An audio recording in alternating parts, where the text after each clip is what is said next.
Então tá bom, pessoal. Estamos no ar, estamos gravando. Bem-vindos numa segunda-feira fria, mas não gelada. E vamos às nossas dúvidas e discussões. O Tiago está dizendo que a escala de Scoville, 0 sentido, 0 a 16 bilhões. É porque você nunca botou na boca uma daquelas pimentas de 16 bilhões. Luiz, Oi? imagina, deve estar um barulho, desculpa, que estou em obra aqui. Mas eu tive um professor na faculdade que fez esse experimento com alunos. Ele levou os diferentes níveis da escala para os alunos provarem. Foi uma aula muito boa. Inclusive, recomendo. Eu tenho uma dúvida, se você permite. Só que ela é mais do Stata mesmo. Durante a prática, teve o uso daquela local lá, e aí eu tive um problema enquanto eu usava, que parece que ela desaparecia. Aí eu queria entender um pouquinho da lógica de como é que funciona a local no Stata. Se é algo realmente... Toda vez que você usa ela, você gasta, e você tem que escrever ela de novo? Como é que funciona isso? Então, as macros no Stata são uma coisa extremamente poderosa e flexível. Eu uso direto porque é um jeito fácil de você guardar um valor num lugar que você consegue reutilizar a hora que você precisa. Só precisa entender a lógica do negócio. Quer dizer, uma macro no Stata é uma caixinha que você pode botar qualquer coisa. Você pode colocar um texto, quer dizer, uma lista de coisas, você pode colocar um número, você pode botar o que você quiser. O que precisa entender bem é o seguinte: tem dois tipos de macro no Stata. Uma que se chama local e que ela só vive durante a execução de um programa. Então, se você está usando o Stata ali na linha de comando direto, você cria uma macro local e ela fica lá. Se você botar o comandinho lá, macro list, aparece ali a lista de todas as macros que estão definidas e que o Stata está guardando na memória. Mas se você usa um do file, aquela macro que é criada dentro do file, ela só vive enquanto aquele programinha está sendo executado. Então, se você escreve se você executa o comando local dentro do file, na hora que o do file termina, aquela macro é esquecida. Talvez seja isso que tenha acontecido com você. Em contraposição, tem um outro tipo de macro que é definida com o comando global. Então, você bota lá, global, blá, blá, blá. E essa macro, ela é criada e não é esquecida quando termina a execução de um programa, do file. Essa global fica na memória do Stata até você mandar limpar as macros ou até você fechar o Stata. Então, talvez seja isso que você deu falta da tal da macro, da local, porque ela vive só enquanto o do file está sendo executado. Mas é um negócio super poderoso no Stata, no sentido de você guardar informações e às vezes é mais fácil, por exemplo, algum tipo de informação que você vai usar repetidas vezes, né, isso fica na memória, né? Ontem mesmo eu estava refazendo uma série de gráficos que eu já tinha preparado em português, eu estava refazendo os gráficos em inglês. E eu precisava do mesmo texto repetido nos gráficos uma série de vezes. Então, em vez de eu ficar trocando tudo e tal, eu peguei e gerei macros com o texto que eu queria. E aí, na hora de fazer os gráficos, a gente usa essas macros, porque daí, se eu quero trocar um pouquinho o texto que vai ser usado nos gráficos, eu troco uma vez só na definição da macro e na hora que eu executo lá os 15 gráficos que eu estava fazendo, aquele texto, né, é atualizado, é trocado em todos os gráficos. Eu não preciso ficar trocando o texto 15 vezes ao longo de todos os gráficos.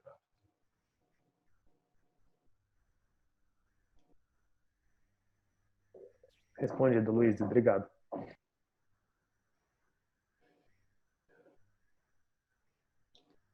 Experiência com pontos influentes.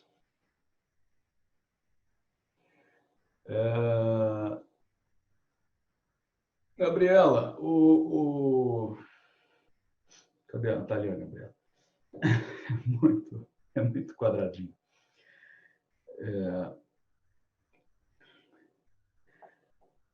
Gabriela, como eu acabei mencionando, né, na aula e nos exercícios e tudo, essas estratégias de diagnóstico, quando a gente tem os dados adequados, né, corretos e conferidos e tal, elas não costumam ser muito, vamos dizer, úteis, muito informativas em análises com amostras grandes, né? Quando a gente pega esses livros clássicos de estatística, seja regressão linear, regressão logística, é muito comum, né, o pessoal usar bancos de dados com um número pequeno de observações, até para isso, né, para ficar mais fácil de mostrar um ponto aberrante, um ponto influente, etc. E tal.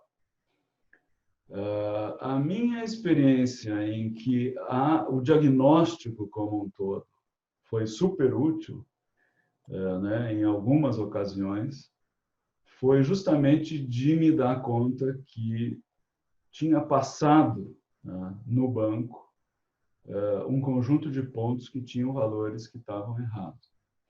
Então, você pega, ajusta um modelo, faz um diagnóstico, começa a ver que aquela coisa do gráfico de resíduos está meio esquisito, e, né, alguns pontos muito aberrantes, né, tem ponto influente, não sei o quê. E aí você vai olhar e se dá conta que tem valores lá que são absurdos, né? Uma das vezes que me lembro bem, a gente estava trabalhando com composição corporal, com dados de massa gorda obtida pelo DEXA, e tinha passado lá no processo de limpeza dos dados um conjunto de valores que não tinham nada a ver, que estavam completamente errados. Então, na hora que a gente começou a fazer as análises, falou, mas o que está acontecendo aqui? Faz gráfico de resíduo, as coisas muito estranhas. Volta a olhar os dados, sobraram aqui uns valores que não tem nada a ver. Então, assim, são processos, né, na análise, quer dizer, passos no processo da análise que são super importantes e, de uma certa forma, assim, né, que é como lá na equidade, né, que a gente faz toda uma pré-análise dos dados, arruma tudo, não sei o quê, analisa tudo e depois tem toda uma pós-análise para ver se os resultados fazem sentido, né? A Fran sabe tudo sobre isso. E aqui é mais ou menos a mesma coisa, quer dizer, você precisa lembrar de fazer no início de um processo de análise, com ou sem modelagem, mas com modelagem mais importante ainda, né, uma análise descritiva dos teus dados cuidadosa, para ver, para cada variável que está sendo utilizada, qual é, né, a faixa de valores, que distribuição tem aquilo, que cara tem os teus dados. Olhar a correlação para a par das variáveis, etc. E tal. Fazendo isso, é muito mais difícil que você chegue lá no final da tua análise e que o diagnóstico possa apontar, né, ainda coisas estranhas. Mas pode acontecer. Né? Pode acontecer que na hora da análise você tenha lá observações com valores de peso, de altura, de massa gorda, sei lá o quê, que são plausíveis, mas que na hora que você olha a nuvem de pontos, na hora que você olha resíduo, na hora que você olha essas coisas, você vê, olha, isso aqui não está bom, né? Tem alguma coisa aqui que está muito diferente. Né? Às vezes se descobre erro, várias vezes a gente já voltou nos questionários, nos bancos de dados, nas coisas, e descobre lá que na hora de digitar, numa época que a gente digitava dado, hoje em dia a gente está evitando digitar dado o máximo possível, mas botava um zero a mais lá, né? Então, quer dizer, ficava um valor absurdo. Eu já analisei dados em que ganhei um banco de dados supostamente limpo, em que o pessoal simplesmente tinha incluído como valores válidos os 999999 de falta de informação para... Era um banco de dados com consumo domiciliar. Então, às vezes, ficava difícil de ver aquilo pelo número, porque na hora que somava tudo, os domicílios tinham números que não pareciam muito estranhos e tal. Mas aí, na hora que eu comecei a analisar o dado, eu comecei a achar que tinha alguma coisa estranha, que não estava fazendo sentido, que, por outras características, determinados domicílios que deveriam ser mais pobres, ou ter um consumo menor, não tinham. E aí eu fui voltar nas variáveis originais e o gênio que preparou aquele banco de dados, que eu ganhei, né? Isso aí não foi nem feito por ninguém mais próximo. Isso aí me foi enviado né, de um grupo de fora. O pessoal simplesmente pegou um banco de dados e somou tudo que era 9999 das variáveis de consumo, ou seja, não se relatou nada nessa variável, quer dizer, em vez de botar zero, se usou 999 quando não tinha nada. Isso tudo tinha que ser recodificado para missing, né, no processo de preparação do dado. E o pessoal somou tudo. Então, quer dizer, essas coisas acontecem, né? E esse processo todo de análise descritiva antes e diagnóstico de modelo depois ajuda muito a identificar esse tipo de problema. Mais raramente, né, em análise epidemiológica, às vezes tem uns pontos realmente que são muito influentes. Né? É mais comum a gente trabalhar, né, trombar com esse tipo de situação em pesquisa mais tipo clínica, em que você trabalha com um número menor de pacientes e tal. E aí é aquela coisa, né? É um exercício de verificação que os dados estão corretos, que é isso mesmo e tal.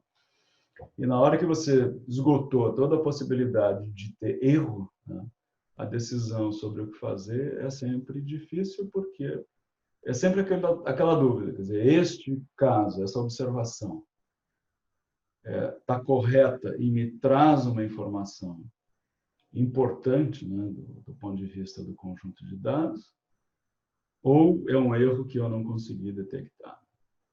Então,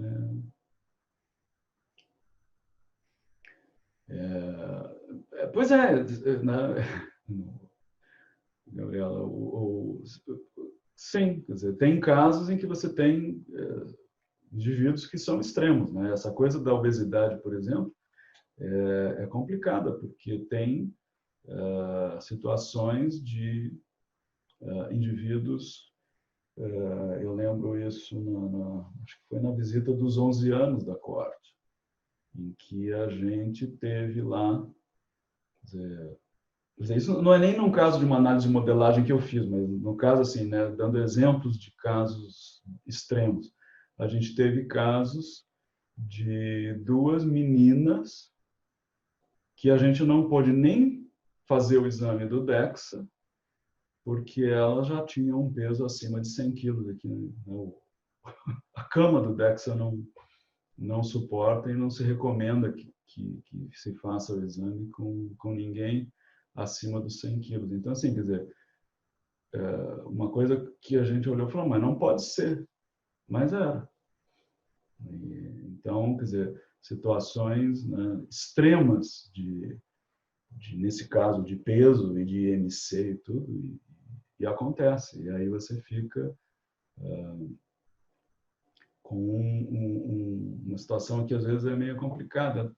De novo, né, no contexto da coorte, mesmo que você tenha esses casos extremos, dificilmente uma, duas, né, pessoas com esses valores extremos vão chegar a vão ter um impacto realmente grande, importante, numa análise em que você tem 3.000 participantes. Mas tem que estar atento a isso. O Eduardo está perguntando sobre o LOAS.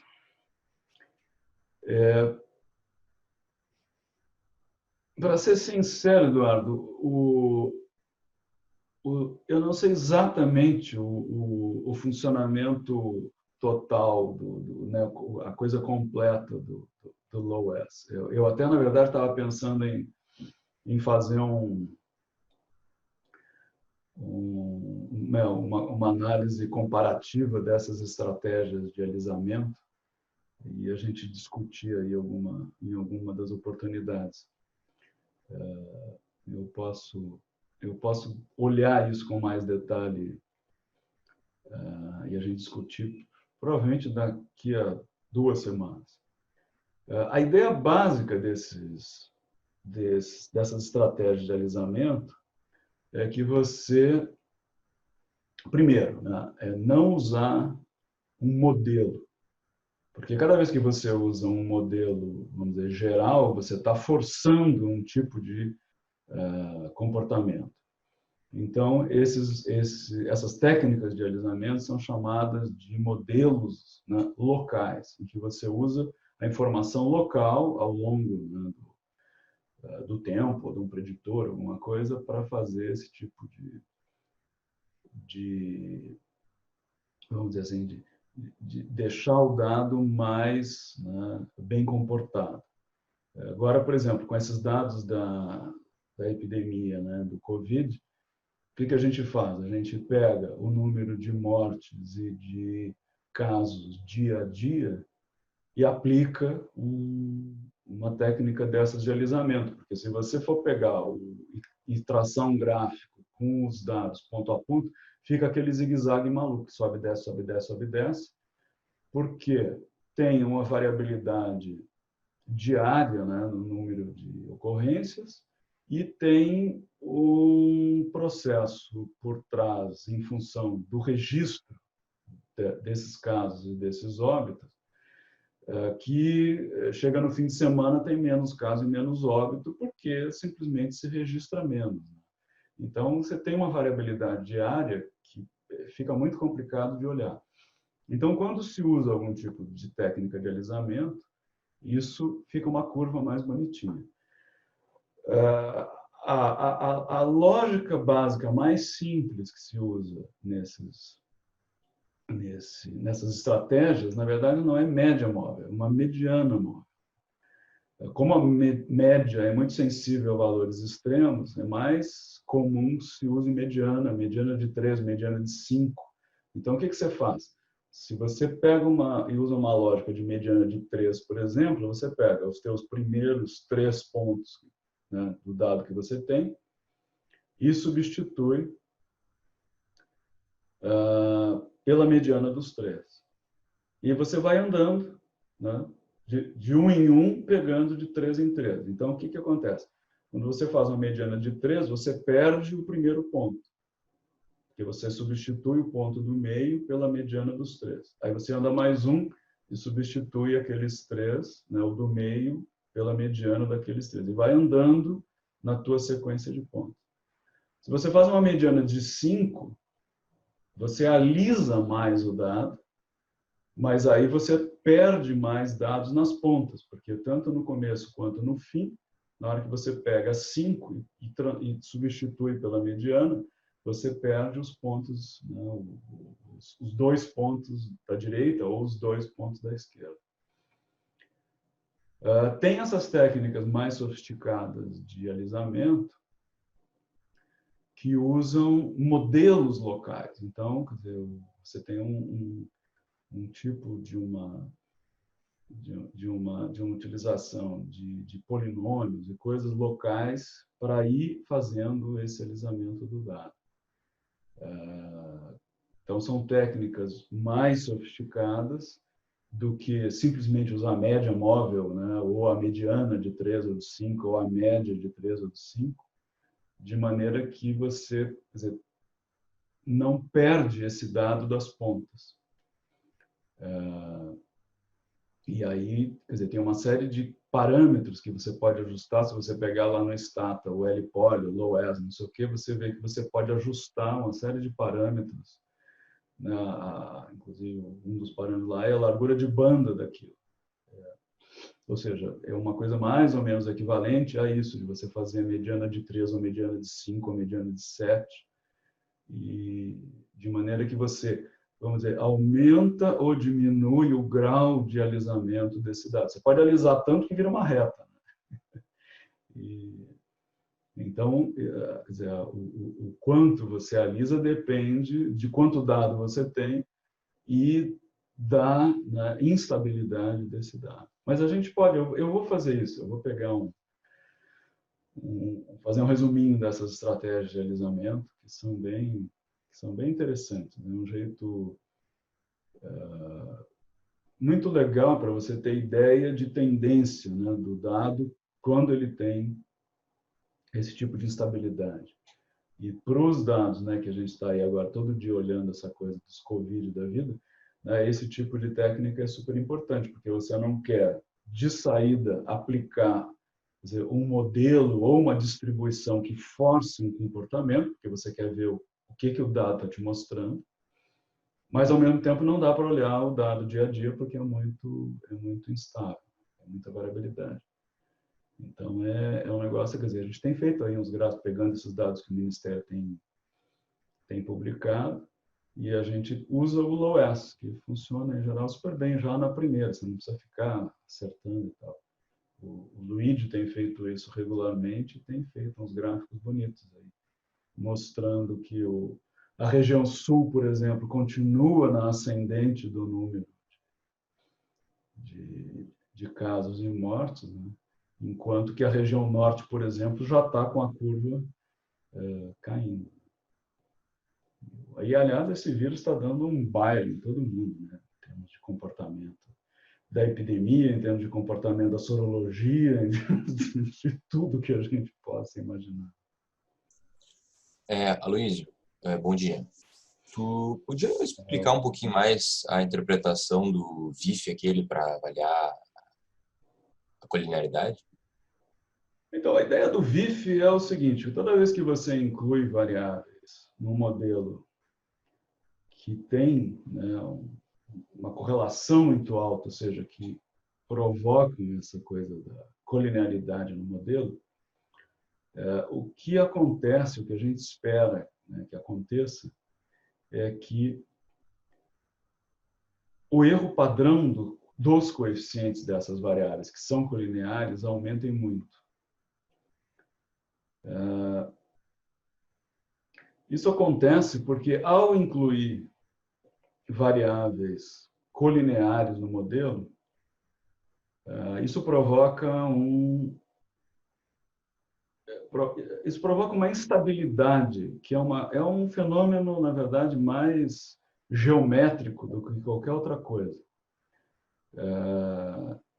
E essa instabilidade no processo de estimação do modelo faz com que o erro padrão dos coeficientes aumente muito.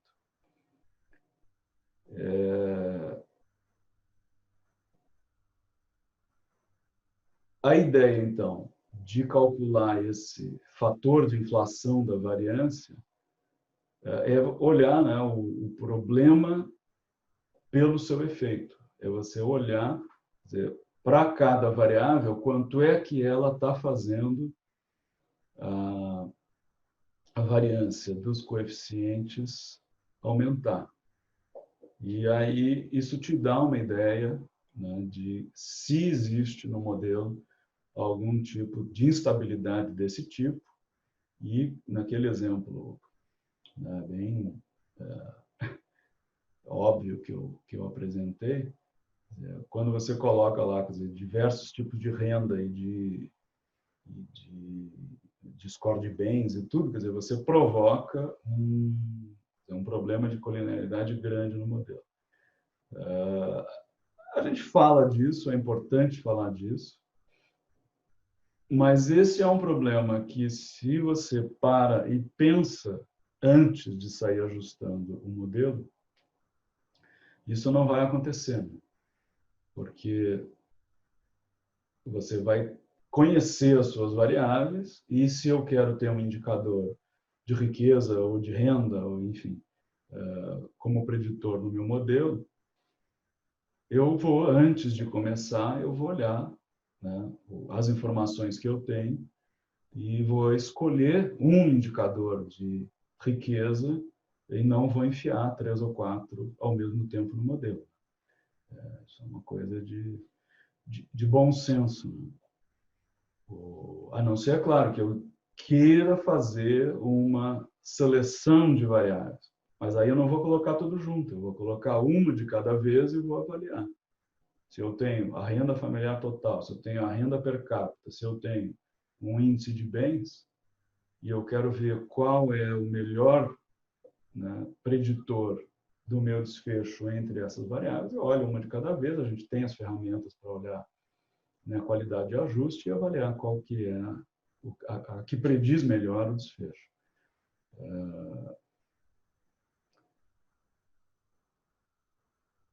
Eu acho que cada vez menos, né, a gente faz o que era relativamente comum nessas estratégias de análise, de regressão linear, principalmente, anos atrás. O pessoal pegava um caminhão de variável e rodava um modelo automático, né? Era comum isso aí, anos 80, 90, o pessoal usava muito isso, né? Principalmente assim, na área de estatística, não tanto na área de epidemiologia, que sempre teve uma preocupação maior com essa coisa causal, quer dizer, como é que é, né, a minha estrutura causal, o que determina o que determina o que determina o desfecho.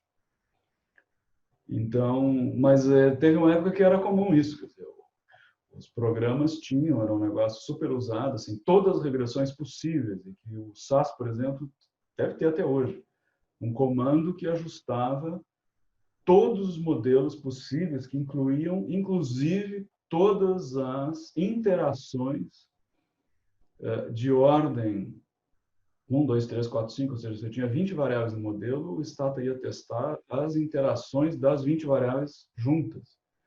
Era um negócio que não fazia o menor sentido do ponto de vista de interpretação.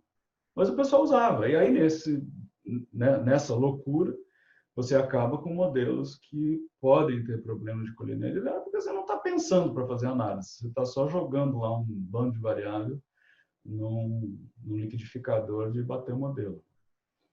Então, na verdade, essa coisa da colinearidade se resolve, na grande maioria das vezes, né, com uma seleção de variáveis cuidadosa antes de começar um processo de modelagem mesmo. Aí, olha, eu quero um indicador de riqueza. Será que riqueza e educação, por exemplo, estão tão associadas que podem provocar colinearidade?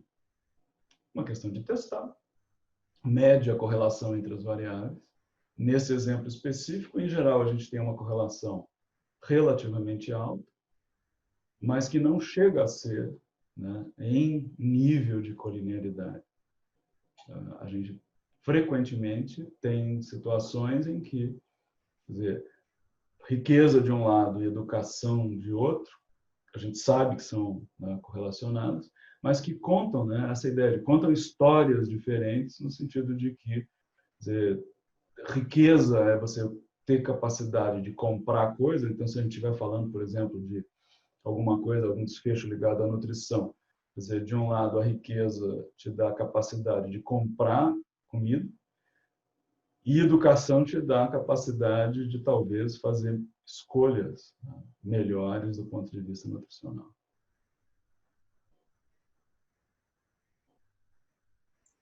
Em termos do valor ali que ele te gera, o que seria um valor que começaria a ficar preocupante, assim, acima de 2, acima de 3? Isso que eu fiquei na dúvida assim, um pouco de que, quando tu mostrou o exemplo na videoaula, os valores eram bem altos, lá, na ordem de 8, 9, e aí nesse exemplo da escolaridade a gente viu alguma coisa em torno de 1,5, e eu queria saber o que é um limite aceitável, assim, de começar a se preocupar. A gente tem ali, né, nos slides, tem ali um critério, que é um valor individual. Como é que é? Acima de 10, isso, e um valor da média das variáveis muito acima de 1. não existe um critério absoluto, entende? Aquilo ali você faz aquele tipo de análise e quando você olha e vê valores, né, mais altos, acende aquela luz amarela. Você fala, opa, o que está acontecendo aqui? Você olha quais são as variáveis que têm os RIFs mais altos e vai ver, olha, de repente eu comi bola aqui, estou colocando variáveis no modelo que são muito parecidas. Né? Mas a ideia, quer dizer, tem aquele critério do, né, maior do que 1, ou maior do que 10, mas também não são coisas, né, exatas. É uma coisa de chamar atenção, opa, tem algum problema aqui, a gente precisa ver, checar, voltar, olhar lá as correlações entre as variáveis e tentar ver o que está acontecendo.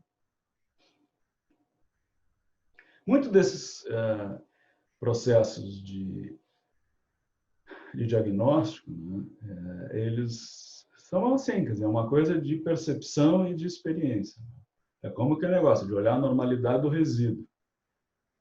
Você pega uma amostra de 3, 5 mil pessoas e faz teste, o teste de, né, não normalidade vai dar significante sempre. O teste vai sempre dizer que o resíduo não é normal. E é por isso que a gente olha o gráfico e vê, bom, eu tenho ali um gráfico normal de resíduo. Tá razoável? Tá bom. A gente não está procurando minúsculos desvios da normalidade. O que a gente está procurando é o contrário. A gente está procurando grandes desvios da normalidade que possam realmente colocar em xeque, né, toda as estimativas do modelo, especialmente em relação à significância e os intervalos de confiança. A Karen está perguntando sobre variáveis associadas a ser pobre. O que é isso, Karen? Explica melhor para nós. Oi, bom dia. Não, que nessa discussão que tinha a gente sobre a colinearidade, eu fiquei pensando que quando a gente tem variáveis que, assim, renda, índice de bens, aí fica como mais fácil, mas já também a gente tem, pelos mesmos estudos epidemiológicos, já tem um histórico, né, de variáveis que vêm juntas, como a pobreza, essa condição de saúde, de infecções, nutrição também. Então, ali também fica na dúvida, né, se também já essas variáveis a gente já poderia incluir só uma, tipo assim, condição, em uma condição só, tipo, pobreza já vem junto, né? Com todas essas variáveis, porque na verdade assim sempre tem associações, sempre estão determinando muitos dos desfechos que a gente avalia, e aí talvez seja, a gente tenha que olhar, né, como é que a gente mede mesmo essas variáveis. Então, Karen, aí eu vou voltar naquela ideia de que assim, a associação entre as variáveis a gente tem sempre quando a gente vai olhar, sei lá, qualquer desfecho de nutrição, a própria nutrição está associada à condição de pobreza de uma série de jeitos, e tem uma série de variáveis aí na volta desse problema que tem a ver com pobreza. A questão da colinearidade, especificamente, não é que as variáveis tenham associação. A colinearidade é um problema em que você tem variáveis que são praticamente iguais. Este é o problema da colinearidade. Você ter variáveis que estão associadas com pobreza, ou que têm a ver com pobreza, quer dizer, isso aí não tem jeito. Quer dizer, se você tem lá, eu lembro de fazer análises anos atrás de ocorrência de diarreia, por exemplo, e tinha lá um indicador de pobreza e se o domicílio tem geladeira ou não.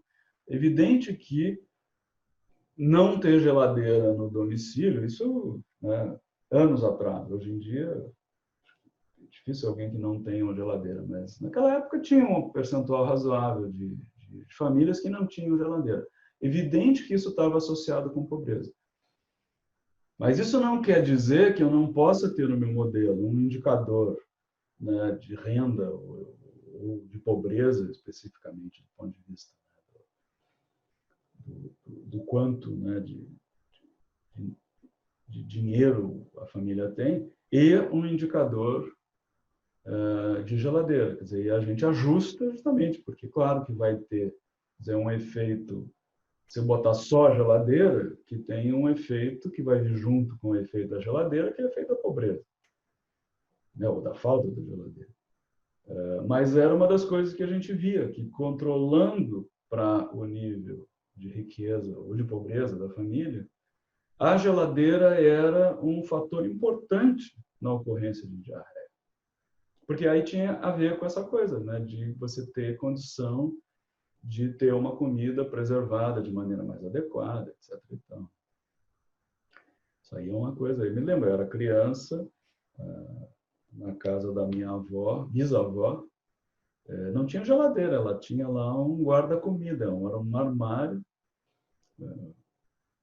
tipo o que a gente encontra aqui nessas lojas de antiguidade, né? Uma queijeira.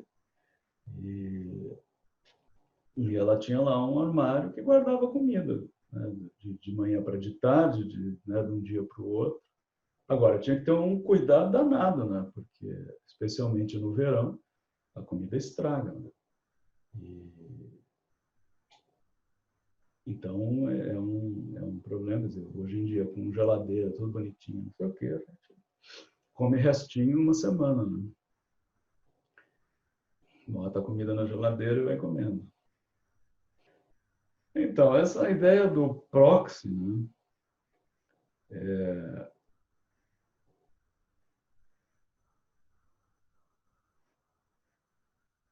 A gente muitas vezes quer medir, né, alguma coisa, alguma característica, e você não consegue medir aquela coisa de uma forma direta.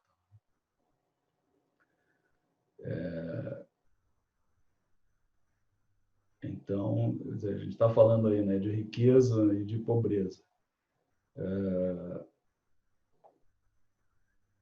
Essa né, é uma daquelas coisas que a gente sempre tem interesse de medir e é muito difícil, né? Os economistas gostam, né, e dizem que a melhor medida, né, de riqueza ou de pobreza de uma família é o consumo domiciliar. Então, se você consegue medir o quanto aquela família gasta, né, com comida, com roupa, com isso, com aquilo, enfim, né, você tem uma medida completa do consumo domiciliar, você teria, em tese, né, a melhor medida de riqueza. Ainda assim, né, não é uma medida muito direta da riqueza. É um jeito de você medir riqueza. Só que isso precisa de um inquérito especializado, né? Quer dizer, são pouquíssimos os inquéritos que tentam medir consumo domiciliar, porque dá um trabalho infernal. Tem a POF no Brasil, que é a Pesquisa de Orçamentos Familiares, que mede consumo. E é uma loucura, porque você tem lá, né, cadernos e cadernos em que você registra tudo que gastou com remédio, e cada coisa tem um período de referência. Então, quanto gastou de remédio no último mês? Quanto gastou com comida na última semana? Quanto gastou com grandes compras, bens, né, móveis no último ano? Quanto gastou com roupa? Quanto gastou com isso? Quanto gastou com aquilo? E blá, blá, blá. Quer dizer, eles têm, inclusive, para gastos miúdos, né, uma caderneta que deixa com a pessoa no domicílio e todo mundo passa uma semana anotando lá tudo que gastou de coisa picadinha, que foi na venda, na mercearia, na padaria, o que gastou no iFood, enfim. E aí você soma tudo aquilo para ter uma ideia de consumo domiciliar. Inviável, né? Em inquérito de saúde, inviável nessas outras coisas. Então, o que a gente faz? Uma estratégia, né, que se tornou super comum é você perguntar sobre a posse de bens no domicílio. Então, você pergunta, tem televisão? Tem geladeira? Tem máquina de lavar roupa? Tem ar-condicionado? Tem não sei o quê? E você usa esse tipo de informação, transforma isso num score, e isso vira um proxy de riqueza do domicílio, porque é uma maneira de você medir a riqueza de forma indireta. Essa ideia é aplicada para uma série de situações onde você não consegue ter uma medida direta daquilo que você quer estudar, né? ou como desfecho, ou como preditor. Então, essa é a ideia geral. De uma maneira, vamos dizer assim, mais formal, né? Isso, quer dizer, tem uma bruta teoria por trás disso, né? na forma de variáveis latentes, né? Em que você usa o teu conhecimento sobre uma série de coisas que podem ser medidas de maneira mais direta e, quer dizer, supostamente, né? Quer dizer, qual é se você olha num texto sobre variável latente, você vai ver que a ideia da variável latente, né, que basicamente é uma proxy, é o seguinte, quer dizer, essa tua variável latente, ela determina uma série de coisas. Então, no caso da riqueza, por exemplo, se eu sou rico, eu compro televisão, eu compro carro, eu compro, né, ar-condicionado, eu compro computador, eu tenho TV a cabo, etc. E tal. Então, quer dizer, a riqueza está determinando todas essas coisas. Tem marcadores de pobreza também. Quer dizer, se eu tenho moto no domicílio, provavelmente é porque eu sou mais pobre do que quem não tem moto. Isso é uma coisa curiosa. Nem sempre ter alguma coisa representa riqueza, né?